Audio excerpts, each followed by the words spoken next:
Mga bossing, magandang araw po sa inyong lahat. Welcome back ulit sa channel natin. Sa video ito, kung makikita ninyo, merong owner sa harap natin and gagawin po natin siyang Tamiya. Balitong unit na to mga bossing, nabili natin, then ang papakinabangan lang natin is yung buong pang ilalim niya tsaka makina and yung papel at plaka mga boss. Kung makikita nyo po, binabaklas na po yung body na luma nito and i-junk shop na. Ayan yung makina niya. Ayan yung gulong, papalitan yan. Tapos, ayan, kung may mga gusto ng gulong at saka mags, mga boss, pwede po natin ibenta yan. Ayan, naka-stock lang po yan dito sa garahe, mga boss. And ayan, kinakalas na po siya. Ayan, bali, ang mapapakinabangan lang natin dito, mga boss, yan, yung tailgate. Tandaan yung plaka, mga boss, WKE401. Napakagandang plaka, pang ilalim, maganda rin. Ayan po, papalitan natin siya ng buong body mga boss. Bali, i-rebuild natin to, gagawin natin siyang Tamiya. Ayan, bali, kompleto na yung mga gamit nito. And eto na nga mga bossing, nakalas na and ayan, napinturahan na. Hindi na natin napakita yung mags, nakasalpak na rin and eto, ginagawa yung kaha mga boss. Eto po yung kanyang mags mga bossing. Oh. Atara na size 10.5, ayan, nakalinya na yung mga handbrake. Ayan po, nakaporma na yung mismong mga overhang. Ayan, ayan, kasi niremounting to para bumaba mga boss. Bali, ayan po pala yung kaha niya. Ginagawa na. Ayan, kung makikita po ninyo. Ayan, hindi pa po tapos yan mga boss. Isasampa pa po dito yan. And papakita ko sa inyo kapag nakasampa na mga boss. Bali, pambenta din po natin tong unit na to. Ayan po.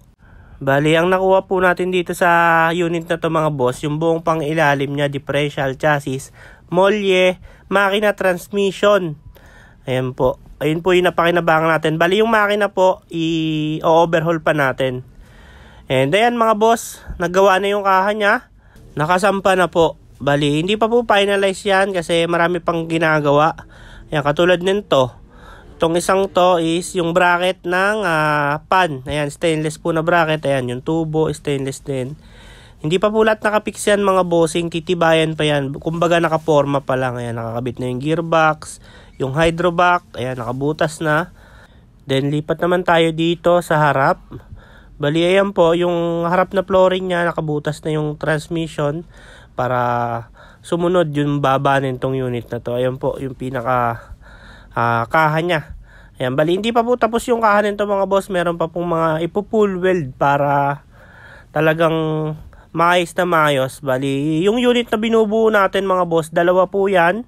Parehas Tamiya, parehas din po sila ng concept. Ayan, nakaatara na mags, tapos nakabangko. Ito po pala yung mags ng isa mga boss, hindi pa nakasalpa kasi hindi pa naman gawa yung kaha. And then yung mga bangko nila. Ayan, naka SR7 na bangko po. Na Recaro. Ayan, ayan yung isasalpak natin mga bossing. Ayan, sobrang linis mga boss. Talagang bagong bago. Ayan po. Napakalalapad nito mga boss. Bali, eto. Pakita ko lang sa inyo yung mga available natin na units. Ayan po. Ito po, double cab. Pure stainless yung body. Ayan, meron din po tayo dito ng isa pang Tamiya. Patapos pa lang po. Ayan po. Bali, nakabangko din to. Tapos yung mags niya is XXR na offset. Tapos ito naman, double cab mga boss. Double cab 4-door. Ayan po, halos lahat po ng klase ng owner type Jeep kaya po natin gawin dito.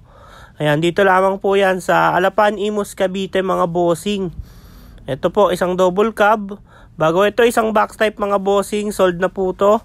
Iuwi po siya ng Bukidnon, Mindanao, Philippines. Ayan po, bali may box type pa po tayo isa doon. Ayan po. Bali, itong box type na to mga boss, kinukondisyon lang natin. Kukunin yan ngayong January. Bali, ito isa pang Tamiya mga boss. Marami tayong Tamiyang available dito. Tawag lang kayo sa number na nasa screen mga bossing. Ayan, Tamiya din po yan. Naka-bags. Ayan, kompleto. Ayan, kung gusto nyo naman ng ordinaryong owner type Jeep, meron din po kami. Ayan po. Marami po tayong pagpipilian dito mga bossing. Kung gusto nyo ng sariwa, kung gusto nyo ng bago, ayan po. Tawag lang kayo sa number na nasa screen. Ayan yung mga double cab natin mga bossing. 550k mga boss. sa mga pang negosyo natin na unit. Ayan po yung isa nating Tamiya mga boss. Ayan, sa Tamiya naman mga bossing, 330 to 370 yung aming benta ng mga bagong assemble na Tamiya namin mga bossing.